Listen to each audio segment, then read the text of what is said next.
Hey friends, welcome to Bokeh, a podcast exploring the ever-blurring lines between the personal and business lives of professional photographers.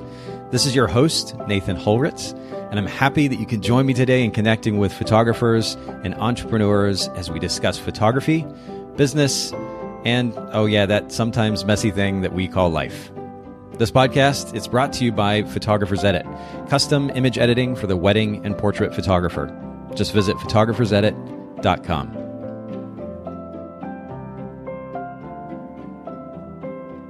All right, Bokeh Podcast listeners, thanks so much for hanging out with us again today. And I have here with me my relatively new friend. We've had the chance to meet on a couple of occasions, but Misty Christensen. Misty, thank you so much for making time for the Bokeh Podcast listeners.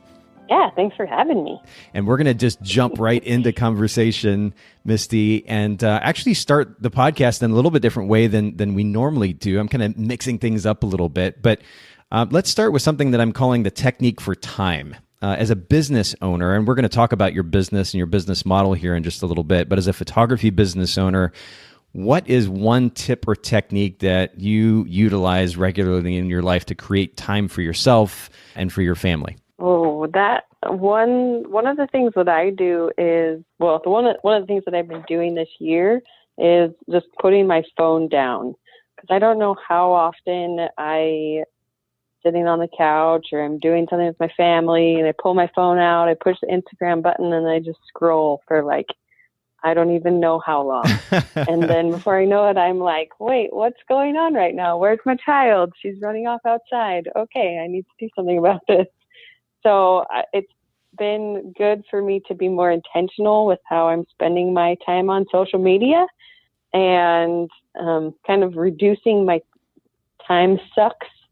All those little things that seem to take me out of real life and just stop paying attention. Yeah, no, I totally know what you mean. And in fact, this is something that we've kind of enacted at my place as well, myself, my two kids, in order to create some accountability for ourselves when it came to our phone and being on our phone and social media and texting and so on and so forth. In the evenings, if we're spending time together having dinner, playing a game, watching a show, whatever it might be, usually the phones go. I actually bought a little wooden bowl, and we can stick our phones there, or just leave them in our rooms, or even just set them aside. But the point simply is to set those aside for the sake of minimizing that very thing that you described, which is the tendency that I think we pretty much all have to just go to our phone if we happen to have a free moment, open it up, go to an app, and scroll.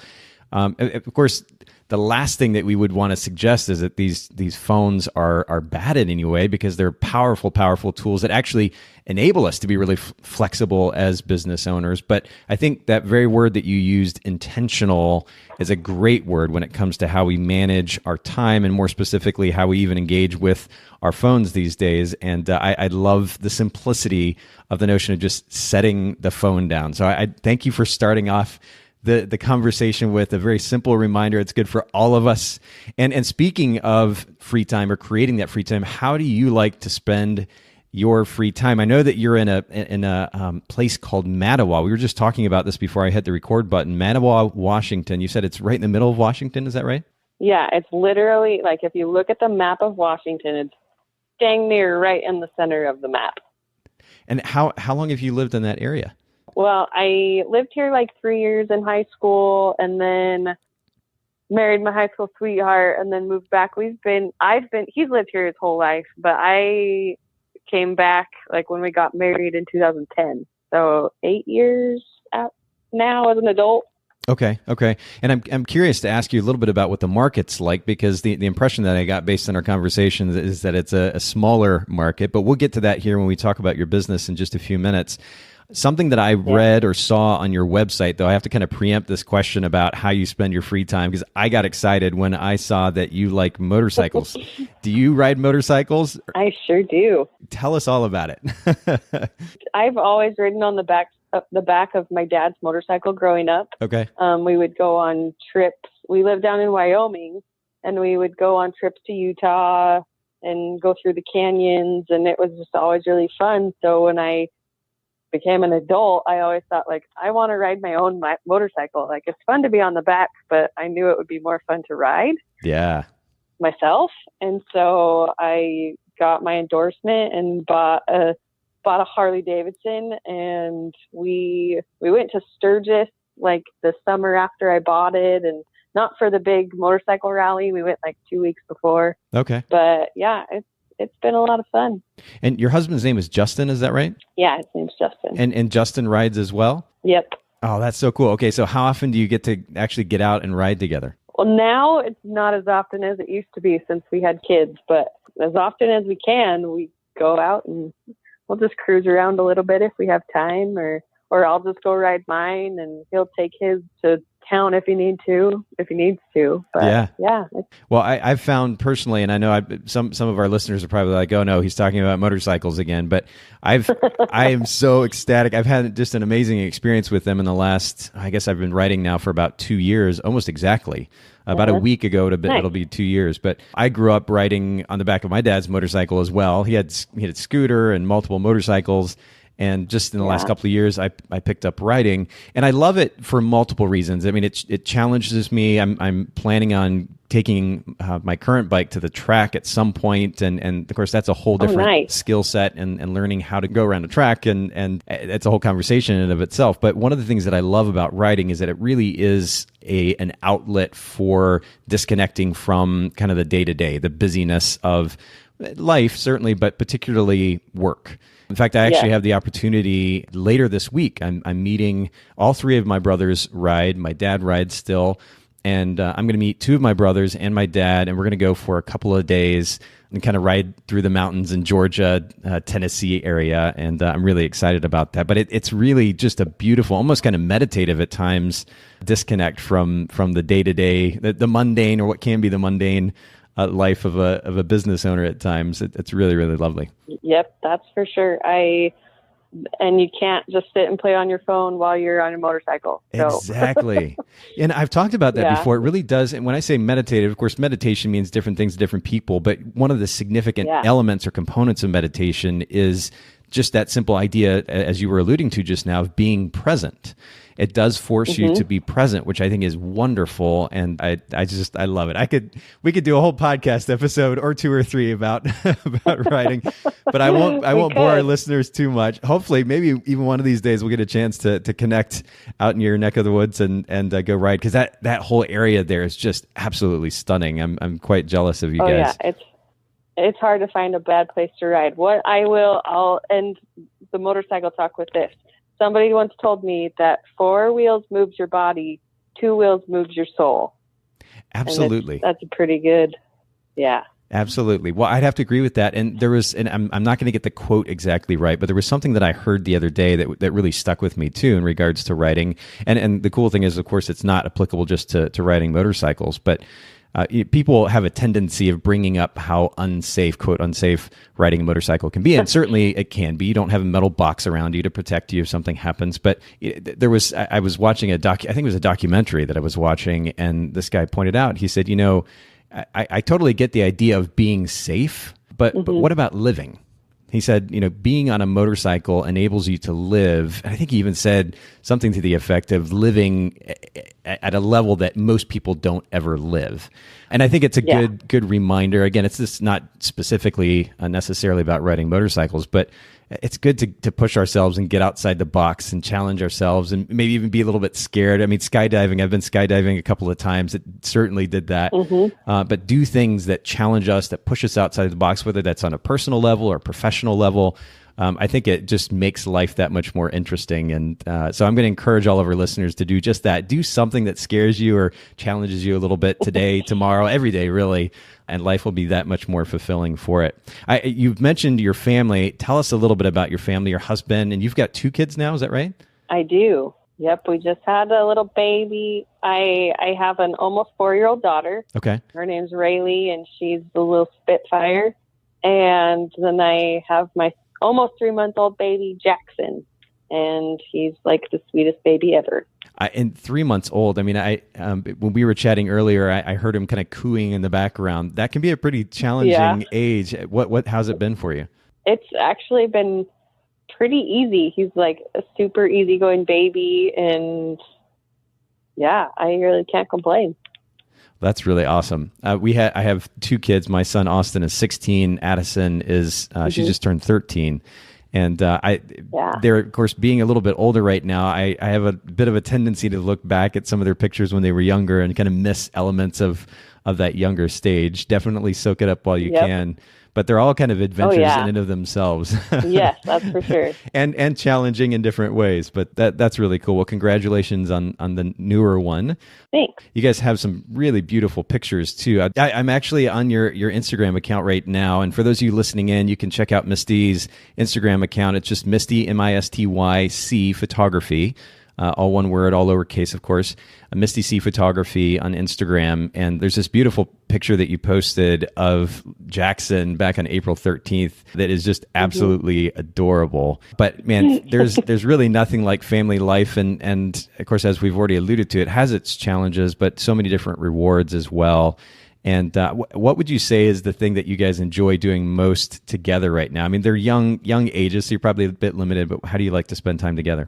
We really just stay at home a lot of the time. Last spring and summer, before Jackson was born, me and Rayleigh would go chase waterfalls, and we'd go find a lot of hikes to go on. And so I was actually like 6 weeks pregnant when I figured out that I couldn't do that because I was dying. But we'll probably start doing that a little bit more as Jackson gets older. Yeah. We'll go on some hikes and see the outdoors and do fun stuff like that. I love it. That's really, really great. Well, let's talk a little bit about your photography business, because we're actually, I'm scrolling here we're speaking events, scrolling through Instagram. I'm actually doing that here on my computer as we're talking, and you just some beautiful, beautiful work. And I'm going to go ahead and mention your website again, or as well for our listeners, Misty C Photography, just like the Instagram account, MISTYCphotography.com. You guys make sure you go to Misty's website, check out her work there as well. But talk to us a little bit about how you got into photography and how long you've been in photography at this point. My story is kind of different than everyone else's. I wish I could be like, I've had a camera in my hand since I was little, but that's not the case. Hey, it's a good thing to mix it up. Yeah, exactly. I actually had a friend that had a DSLR, and she just took beautiful photos of like her kids and her family. And I was like, man, like I've always taken pictures. My graduation present to myself was a little point and shoot camera, and it saw too many things it probably shouldn't have. But I just have always liked to document things. Yeah. And even growing up, I liked to look at my parents' old photos and my grandparents' old photos and hear their stories and get to find out like what was happening in the photo, what was so funny. So I got a DSLR for Christmas in like 2011 and started taking pictures of my own kids, started learning more.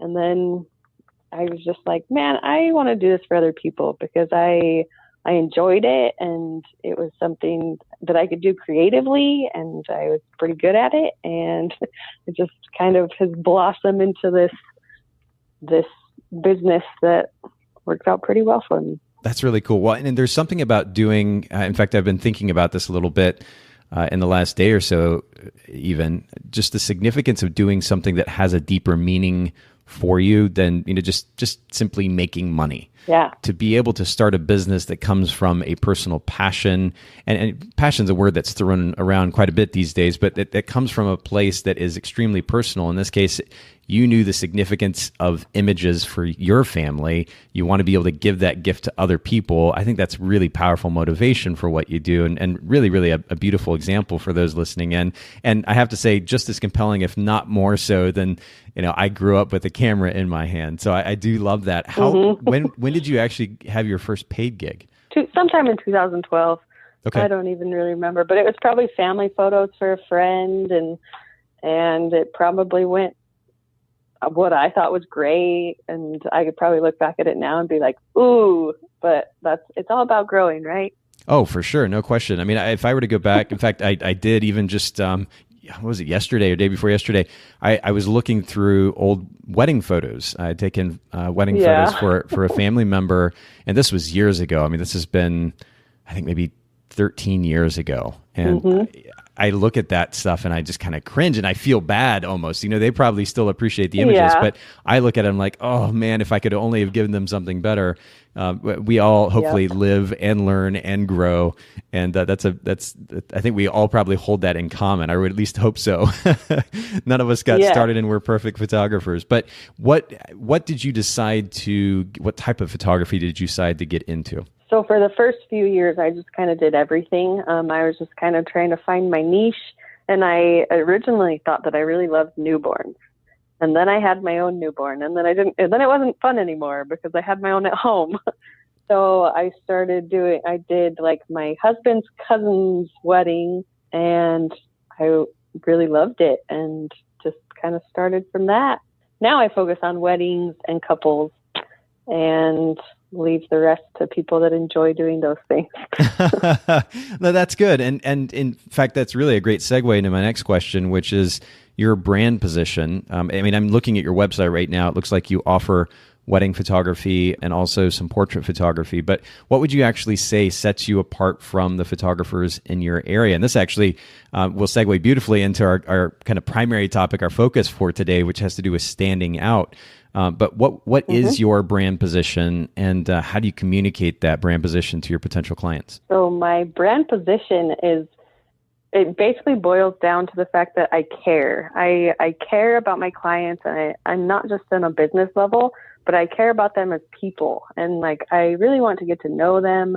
I want to be able to help them through the process and be more like a guide rather than like just their photographer that they call as like the day before their wedding and talk about things. Most of my brides will text me, or most of them text me, not just email me, but they'll ask me questions. They'll be like, hey, when should I have my ceremony around sunset? And when should I do this? When should I do this? And I want to be like their guide, and I want them to have that trust in me that they know that I've got this for them. And I just feel like that's a good place to be. It makes them feel taken care of, and it makes me feel like I'm needed.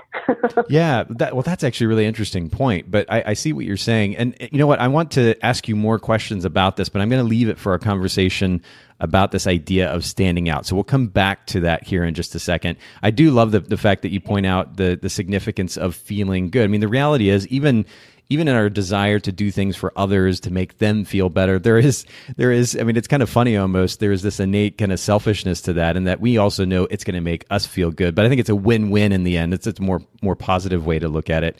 But I love that you're self-aware in that too. I'm curious, I'm just going to go kind of a different direction here, but what's the toughest lesson that you've learned as a business owner so far? The toughest lesson that I've had to learn is to say no. So like I mentioned earlier, when I first started, I was literally doing everything. I was doing newborn photos, kids photos, families, weddings, basically anything you could imagine I was saying yes to. And the biggest thing that I learned was to just say no. And not necessarily like deliberately like, no, I can't do that. But I found a lot of friend photographers that love taking family photos. And they're amazing at it and they love it. And so if I ever get someone inquiring about family photos, I send them to them because I know that they'll rock it and they'll do an awesome job. And then I don't have to stress about it. I found that if I got an opportunity that I knew wasn't going to fulfill my passion and wasn't going to make me feel good, it was going to cause anxiety or stress or take away time from my family, and I didn't want to do it, that I could offer it to someone else who would enjoy it and who it would help their situation. And yeah, so basically just saying no to things that weren't going to enhance the situation. Yeah, and enhance the situation. I'm thinking like, well, first of all, obviously there's always a question of, or usually anyway, a question of financial benefit. But then I'm also thinking about your brand and what you're trying to do with your brand, and more specifically, the business model that you're developing. And this plays on an idea that we've talked about many times before in the Bokeh Podcast. But if a photographer, or just a business owner in general, doesn't have a real clear picture of what they're reaching toward in life, and they're just kind of living day to day haphazardly and reacting to everything, it's going to be much more difficult to say no. If you have a clear idea of what direction you're going as an individual, and then as a result, as a business owner, then it's much easier in that case to say, no, this doesn't actually fit my business model because it doesn't fit this particular element of my life, or it doesn't line up with these particular goals that I have for the next 5 years or 10 years. And it's a lot easier to say no. So I'd encourage all of you listening in to make sure that you have a really clear idea of the direction that you're going personally, because that will then enable you to filter out the stuff that doesn't make sense for your business. And I think that's really important to keep in mind. Saying no, it really can be hard sometimes. Would you say what was the main reason that it was hard to say no initially? Probably initially was money. Yeah. Because then you think, oh, well, then I don't get that income. But luckily I learned it pretty early off that any amount of money is not worth stress and anxiety to do something. Yeah, I'd have to agree quite a bit there with you. That is a good way to put it. And again, a good reminder for those listening in. I mean, I totally get the idea of at the beginning of a business kind of just being willing to do any and everything. And we've talked before about the idea of even offering services at no cost to the client for the sake of building a portfolio. That's many times the reality of getting a business started. But again, I would encourage everyone listening in, make sure you're really clear about your long-term goals personally, so that you can then, that enables you to establish a really clear business model and a direction that you're going with your business, so that you can filter out what doesn't make sense, so that you can say no. And I really appreciate that reminder, Misty. Now, let's switch gears again. And speaking of gear, what is in your gear bag? Or more specifically, what's a favorite piece of camera gear? It could be a camera body or lens or some accessory that you like to use. What's a favorite? So I shoot Nikon. Yes. Go Nikon. Yeah. And so I use D750s because they're amazing camera bodies. The 850 looks amazing, but right now I have what I love already and don't see a need to go out and spend $3,000 for a new camera body. But my favorite lens has got to be the 105 1.4. They came out with it like last year or the year before, and I snatched it up last summer, and it's definitely a favorite. Oh, and I would have to assume that your favorite thing about it is that shallow depth of field? Oh, yeah. And the compression and the bokeh, it's just dreamy. Oh, I'm jealous already. I shot Nikon for the extent of my wedding career, and I'm actually getting ready to start a wedding photography business, or wedding and portrait photography business up here soon. And I currently have some Canon gear, and so I'm likely just going to go down that route for the sake of convenience, simplicity, money savings. But I really, really love the Nikon system for the ergonomics, the layout of the buttons, the menu functionality. It just makes sense, and it still does, even now that I have a Canon camera.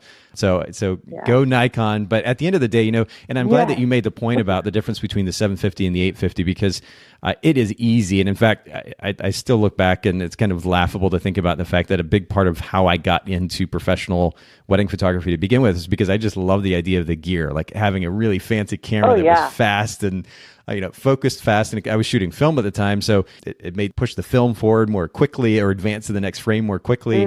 It's so funny, again, to think about the motivation behind that. But at the end of the day, gear is fun. I get that. But the reality is that if you have even a decent handle on light and how to actually use the gear in your hand, you don't have to have the latest and greatest. And I think back to the first digital SLR that I shot with. We were shooting film. We began to transition to digital. It was a Nikon D1X. And this thing was less than 6 megapixels. The dynamic range was terrible. You blow highlights if you weren't careful. But you could create beautiful, beautiful 20 by 30 prints out of a down-resed file from that camera if you did it right. And it was just about having a little bit of technique and approaching it the right way. And I think it's a good reminder for all of us that you don't have to have the latest and greatest in order to get a decent picture at the end of the day. Just make sure you know how to use the gear you've got. So that's a good reminder for us.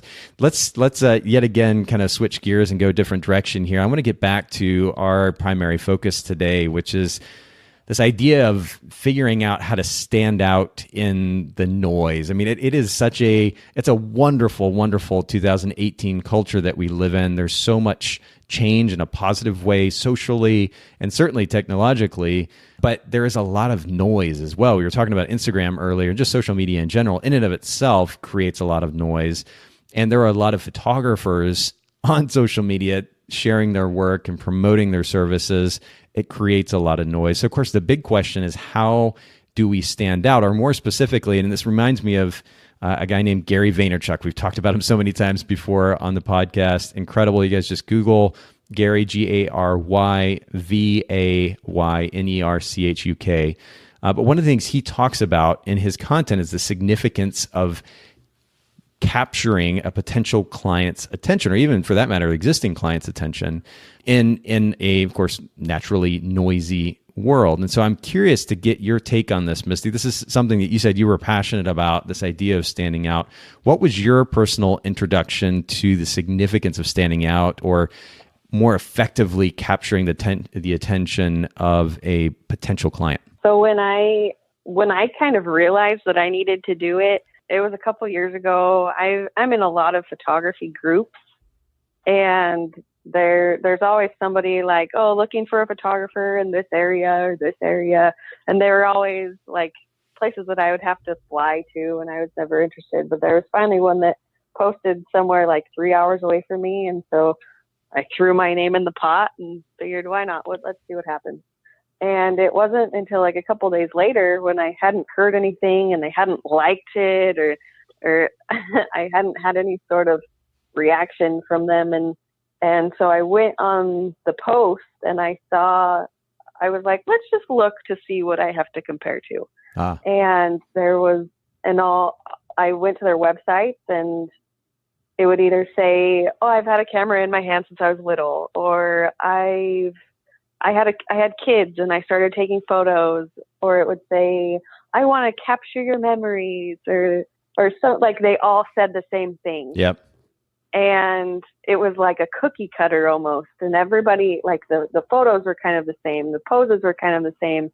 The wording, the verbiage was the same. And that was when I realized, like, I can't be like everybody else. I can't be a website that someone goes to when they're looking at 5, 10, 15 other photographers, and they're like, wow, I've seen this before. Like, why does this look so familiar? And that was when I kind of realized the importance of standing out. And part of me thinks that a lot of it is because of the ease that we have now of getting information. I think that a lot of us have taken the same courses, or we follow the same people, or we hear the same verbiage as everyone else. And so then we all kind of start sounding the same. And we really do. This makes me think of these social media posts, and I'm sure I've been guilty of it as well. But the phrase that is used over and over and over again, I'm so excited, ... just like fill in the blank. My gosh. I know that I do it all the time, but it's really because I am excited, and I'm just a really excitable person. Yeah. But yes, I'm so excited, ... But you make a really great point there, which is that we are, because we are in this, and it's a phrase that's thrown around a lot, but this information age where there is so much information at our fingertips, particularly on social media. So we are constantly reading what another photographer is doing or saying. And it's very easy, even subconsciously, to just kind of copy and paste. Mm-hmm. Or even think like, wow, why didn't I think that? I think I should post that next week. Right. But this actually is a good segue though into another question, and I don't want to interrupt your train of thought. Maybe this will kind of play into it as well. You talked about this idea that photographers are copying other photographers, and again, I don't even know that it's always conscious.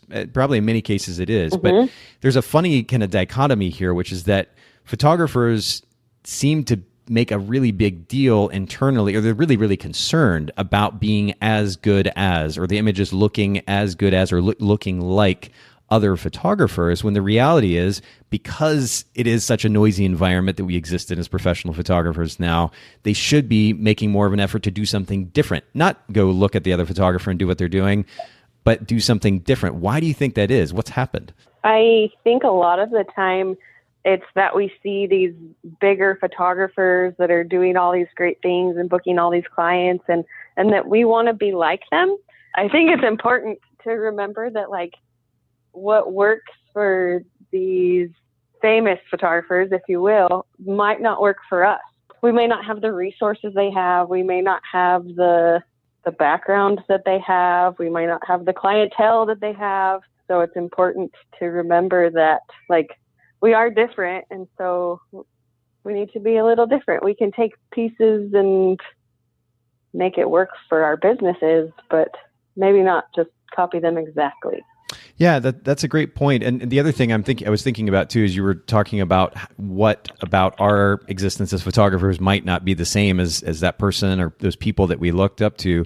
The other thing that could be different is the environment or the market, right? If you're in a particular market, and I actually want to ask you about the market that you're in, if we're in a different market than that person that we're looking at, then naturally we're going to, at least in some ways, I mean, we're in some ways we're in a national market or even an international market now because of the way that technology works. But in some ways, we have to differentiate the way that we run our business for the sake of the local market. Somebody that shoots in New York City, in Manhattan, isn't going to function the same way, probably, that a photographer in Mattawa, Washington is going to function. And I'm to that point, I'm curious, how big is Mattawa? Mattawa is not very big. It's a migrant area, so Okay. There's a lot of agriculture. So depending on the year, it can be anywhere from like 2,000 to 6,000. Oh, wow. Well, okay. So that you proved my point exactly. I mean, being in a market, and I'm sure you travel to surrounding markets as well in order to sustain yourself as a photographer, but being in a market like that, you're naturally going to function differently than somebody who is in a much bigger market. So I think you make a really great point. There are multiple reasons why simply comparing ourselves to somebody else doesn't work. It's not, you can't do a direct correlation or translation of, hey, this is my existence as a photographer, that's theirs, I want to be just like them, because the reality is there's so many different potential elements that make up what has built their business, and where you are could be drastically different. You can't simply copy and paste. But you also made the point that we should kind of let our own unique side shine through. There's certainly a wonderful opportunity for that. And the other thing that you've spoken to, maybe you're going to expound on this a little bit as well. Earlier, when I asked about your brand position, you spoke to the significance of the relationships that you develop with your clients. And of course, relationships come about as a result of our personality, right? We put ourselves out there as individuals. People are drawn to our personality. We develop relationships with this client or potential clients. And then we have the opportunity to do business with them. And hopefully that then translates to more business as they talk about us. Would you say, when you talk about your brand position and this being the thing that sets you apart, how does that actually differ from other photographers in your area? Because I know that photographers, you're not the only photographer who's going to say, hey, I want to focus on developing relationships with my clients, or maybe it is different there in a smaller market. Can you talk about that a little bit? You are definitely right that I'm not the only photographer that says that I want to build connections with my clients, but I try to stand out by doing that. But also, I think there's a lot of photographers that gift their clients, but I might over-gift them. I know that one of my love languages is gifts. Yeah. But I might have more fun giving them than getting them, actually. But I lost my train of thought. Remind me what your question was. But what you're suggesting then is that you're taking this service to a whole different level. That's where you have the opportunity to kind of win, if you will, over your so-called competition, is that while there may be other photographers who are working at relationships with their clients in one way or another, you're taking that service to a whole different level. Yeah, so I really want them to have an experience with me. I know there's other photographers out there that say the exact same thing, but I want them to know that I'm the one that can help them with this process, and that I can I've done it a few times. I haven't done it personally, but I've helped with a lot of weddings, and a lot of the time my brides can't necessarily afford a wedding planner, part of living in a smaller area. So I kind of almost take on a role as their photographer and their planner. Not like I help them find vendors. I don't help them find vendors, but I give them vendor referrals, and I help with their timelines so that they can have a peace of mind on their wedding day, because sure. I know that it's a lot easier when my brides aren't stressed, and then I'm not stressed because my bride's not stressed. And then it's like you're getting married. It should be a fun day. It shouldn't be a day that you have to stress about what time your mom needs to show up for pictures. No, well, this is very, very true. And you're right. Many times we do as photographers, especially in certain markets, end up being that wedding coordinator, the wedding planner, and probably help the florist and help the baker with the cake a little bit. I mean, we do tend to step in, I think, many times to help with in all kinds of different roles. I think it's an interesting point that you're making, and something that actually came to mind. Not only is there a significant opportunity for you to set yourself apart from, or potentially set yourself apart from other photographers by offering a whole different level of service that other photographers maybe aren't, especially at a certain price point. But you're also setting yourself apart from probably many companies that these clients have worked with in the past or maybe are currently working with. They're used to being treated like a number, like somebody who doesn't really actually matter in the scheme of things, and they're just going to get lost in the mix. You're treating them like they truly do matter. And that in and of itself is going to create a significant impact and help you stand out, not only in the noise of the local photography market, but just in the noise of their life. You know, they're getting married. They're maybe even stressed out a little bit, as you're pointing out. And yet here comes Misty, who is genuinely concerned for their well-being, their experience on the wedding day, and not just for the sake of the photography. And I know that makes a really, really massive impact. And I would assume that this makes a difference too in the way that you're able to book clients. I mean, would you say that most of the business that you're getting comes from referrals? Definitely. Almost all of it actually comes from referrals. And it's kind of refreshing because a lot of the time, since I am treating my brides so well and since I love them so much, I'm getting their friends to come to me, and they're kind of a similar people. And so we end up just hitting it off really well anyway. So that's been, I am hesitant to throw out the ideal client word, but more like an ideal people than an ideal client. But I just like working with those kind of people that know that I care and that are appreciative that I care, instead of, like you said, clients that are used to just being a number and that don't necessarily think to reach out for the help. Well, I would say that just with those referrals by themselves, that you're actually practicing what you preach. You do what you say. Your clients are obviously excited by the experience, and so they're naturally talking about you. And this is a big deal these days. You know, it's funny, of course, that the medium with which our clients talk about us maybe has changed a little bit. They may be DMing their best friend through Instagram, telling them about you versus talking to them on the phone or having a conversation in person or even sending an email. But at the end of the day, if we're creating an experience that sets us apart from our competition, that can make all the difference in the world as to whether or not we're able to get that next client. And I think that's a really great point. This is something we've talked about on the podcast before. We can talk about photographic style all day long. And in fact, at Photographers Edit, we actually very much specialize in matching the photographer's editing style. I know photographers put a lot of emphasis on that, a lot of priority on that, and I understand why. But the reality is that there are thousands and thousands of photographers out there who are using the same Lightroom presets and Photoshop actions and are shooting in this style or that style, whatever the latest trend is. I was actually just hanging out with some photographer friends here locally on, I guess it was Saturday. His name was Rich, and Rich and Heather, actually, they've been on the podcast multiple times with our Workflow Wednesday episodes. But Rich was reminding me of the fad, or I guess probably more a fad than a trend, which was adding textures to photos. This was something that came and went a number of years ago. Do you remember that? Oh, yeah, I remember that. It just cracks me up. And that's just one of many. We've had like the Lomo effect and cross-processing, and of course film, this idea of matching the finish of film has been a thing for a while. Who knows what's going to be next? But the reality, and really the point at the end, is that photographers are going to kind of follow suit, and they're going to follow this trend and that fad, and they're going to do the same thing that hundreds or even thousands of other photographers are doing. But where we can differentiate ourselves truly is in the experience, and I love that you're emphasizing that here, Misty, that we can set ourselves apart by creating a more powerful experience, a more unique experience, a more personal experience, and that's so important. Let's make this really, really practical in closing for our listeners. Let's go with questions. What 3 questions should photographers be asking themselves in order to make sure that they're developing a brand that actually stands apart from their competition? What should they be thinking about? I think we need to kind of take a big look at or we need to look at the big scheme of things. Okay. So not just what we need to be doing, but what we can do for our business. So I think the first thing we could ask ourselves is like kind of looking at our strengths and our weaknesses. So we'll say that's number 1 and number 2. So like, what are we really good at? And we can focus our time more with those things. And then what are we not as good at?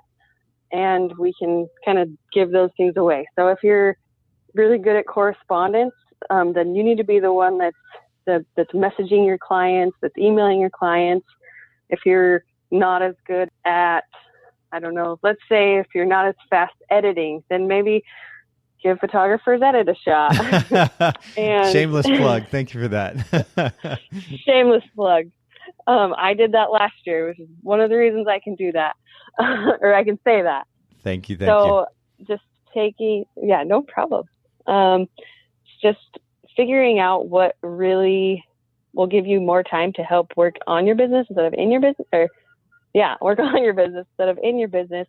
And then you can use that time to create those relationships and to kind of build a better experience. And number 3, then I think would be to figure out what makes you different as a person. So there's a lot of things that make me different than photographer A, B, or C. And I want my clients to know that, like the fact that I have a family and that I know that marriage is important. I know that marriage is hard, and I know that they're probably going to have some hard things that they have to go through in their marriage. And just really realizing what makes you, and then kind of translating that to your business. Because like we had mentioned before, there's a lot of photographers that are going to look the same and that are even going to start sounding the same. But if you're really more focused on yourself and what you can give to them, then I think that you can give a better experience rather than if you're trying to give someone the same experience that someone else is. Yeah. And again, it would be so much easier to kind of take the easy way out and just copy and paste that experience. I really, really love those first 2 points that you made, and that you're focusing on your strengths, setting aside or really kind of delegating your weaknesses, right? Giving those things that you're not as good at to somebody else or to another company so that you can focus on what you're good at. And the reality is, as photographers, even if we consider ourselves introverts, at the end of the day, if we aren't willing to make an effort at developing not only our ability, if you're an introvert, to engage with people that you don't know, but to take it a step further and put yourself out there and develop deeper relationships with not only potential clients, but especially if you're a wedding photographer, and this is something we've talked about in the podcast many times before, but it's really so important to develop relationships with wedding vendors who you're going to either be working with or may have the opportunity to work with, who are going to see your work, and that may be a potential referral. I've talked about Taylor on the podcast before. Taylor was a wedding coordinator in the Chattanooga area, and she used to send us an incredible amount of business, and not even send it to us. She would literally bring these clients to our office, sit down, and sell to them. I wouldn't have to say anything. This is the kind of relationship that we had with Taylor. That kind of relationship isn't possible if you're just simply, well, first of all, copying and pasting experiences like you were talking about, Misty, but especially not possible if you don't have the freedom to spend and the time to spend on developing those relationships and focusing on your strengths, those things that I would like to say are proactive in nature, those things that are going to actually help move your business forward, and minimizing the time spent on not only the things that you're not as good at, but those things that are just kind of busy work, delegating that stuff so that you can focus on developing relationships. That's really at the core of developing a photography business. And so I love that we're finishing the conversation with that, because it's such an important point. We can stand to repeat it over and over and over again.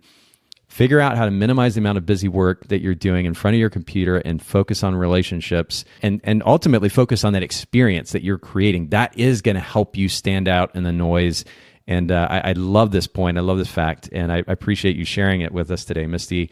Maybe in closing, if you could just share with our listeners again where they can find you, your website and social media, so they can go follow you online. Yeah. So my website, like you mentioned earlier, is mistycphotography.com, MISTYC photography.